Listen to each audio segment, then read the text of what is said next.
하나님은 한결같은 분이시다, 이런 말을 우리가 종종 하게 되죠. 그렇습니다. 정말 하나님은 한결같으신 분이에요. 하나님께서 사랑하시겠다 하면 정말 한결같이 사랑하십니다. 그러나 반대로 하나님께서 심판하시겠다 하면 정말 끝까지 심판하십니다. 특별히 죄악 중에 있는 사람들은 반드시 심판하시겠다 약속하셨습니다. 그러면 죄악 중에 있는 사람들이 구원받으려면 어떻게 될까요? 죄악에서 벗어나야 됩니다.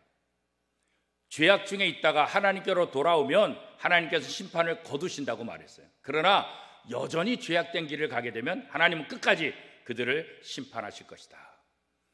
하나님은 이스라엘 백성들을 너무나 사랑하세요. 그래서 예레미야 선지자를 통해서 또 성경을 기록하게 하고 하나님의 말씀을 선포하게 하죠.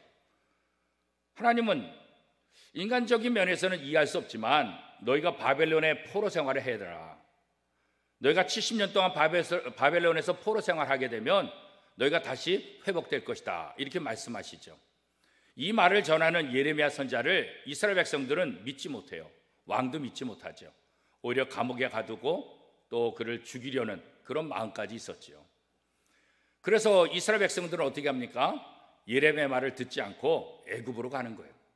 애굽이 우리를 도울 것이다, 애굽이 우리의 안전지대다, 그렇게 생각하는 거죠. 그래서 이스라엘 백성들이 애굽으로 피난했습니다. 특별히 애굽 땅의 믹돌과 놉과 다바네스라는 이 지역에 유대인들이 이주해서 살게 됐죠. 그러면 여기서 평안했습니까? 물론 처음에는 평안했죠. 그런데 하나님께서 어떤 분이라고 그랬죠? 한결같으신 분. 죄를 짓는 백성들을 향해서 끝까지 심판하시겠다는 것, 그렇습니다. 하나님은 결국 바벨론의 느부갓네살 왕을 통해서 애굽을 침범하게 만드는 거예요. 전쟁을 일으키는 거예요. 그런데 어느 지역부터 치느냐? 바로 유대인들이 이주해 있는 이 지역, 바로 이것이 전쟁의 가장 중심부가 되는 거예요. 이스라엘 백성들은 생각할 때 이 애굽이 가장 안전지대다. 그렇어요. 애굽은 곡창지대, 애굽은 문명의 발상지역, 애굽에는 나일강이 있어서 어떤 가뭄이 온다 할지라도 그 물로 다 연결해서 아주 풍부한 수확을 할 수 있었던 그런 나라입니다. 그러니까 애굽은 세상 사람들의 눈에는 정말 복받은 나라예요. 정말 행복한 나라, 이렇게 생각하는 거죠. 그래서 애굽으로 피하면 우리가 살 것이다 생각을 했던 거예요. 그런데 애굽이 이 이스라엘로 인해서 결국 하나님의 심판을 받게 되는 거예요. 우리가 잘 아는 요나도 마찬가지잖아요. 요나 한 사람 때문에 평온했던 바다가 아주 폭풍이 일어나죠. 뱃속에 있는 모든 그 사람들이 누구 때문에 고난당하는 거예요? 요나 때문에 고난을 당하게 되잖아요. 그죠? 요나 한 사람 때문에 폭풍이 일어나고 요나 한 사람 때문에 이 배가 엉망이 되는 거죠. 지금 애굽이 바로 그런 거죠.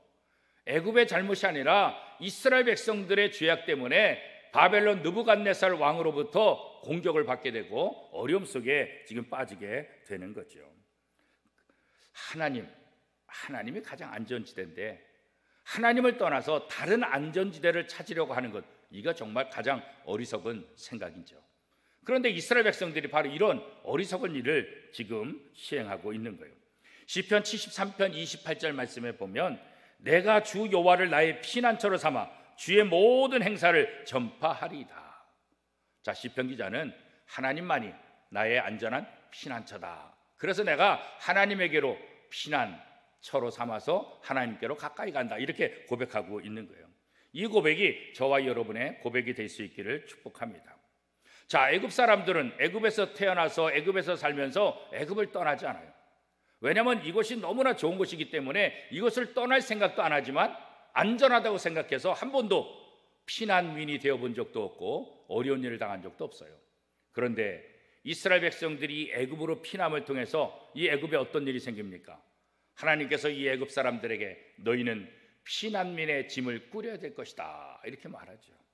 한 번도 떠나지 않은, 한 번도 피난민 신세가 되어보지 못했던 이 애굽이 이스라엘로 인해서 피난민의 짐을 꾸릴 수밖에 없는, 이 풍요롭고 안전한 이 땅을 벗어날 수밖에 없는 그런 고통에 빠지게 되는 것을 우리가 볼 수 있습니다.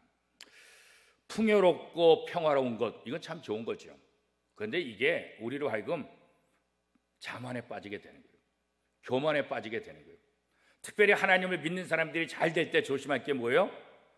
이건 하나님의 은혜가 아니라 내가 잘해서 됐다. 그래서 어떻게 돼요? 교만병에 빠질 가능성이 굉장히 많은 거죠. 하나님의 은혜를 잃어버리면 우리는 다 모든 것 다 잃게 되는 거예요. 하나님의 은혜가 임할 때 우리가 행복한 거라고, 그죠? 하나님의 은혜가 우리에게서 떨어져 나가면 우리는 정말 비참한 인생이 되는 거예요. 사울을 보세요. 하나님의 영, 성령이 사울을 떠나니까 정말 비참한 인생이 됐잖아요. 이런 모습을 통해서 우리가 어떤 인생을 살아가야 되는가, 이걸 다시 한번 깨닫게 되지 않습니까? 하나님 없는 인생, 이게 가장 비참한 인생이에요.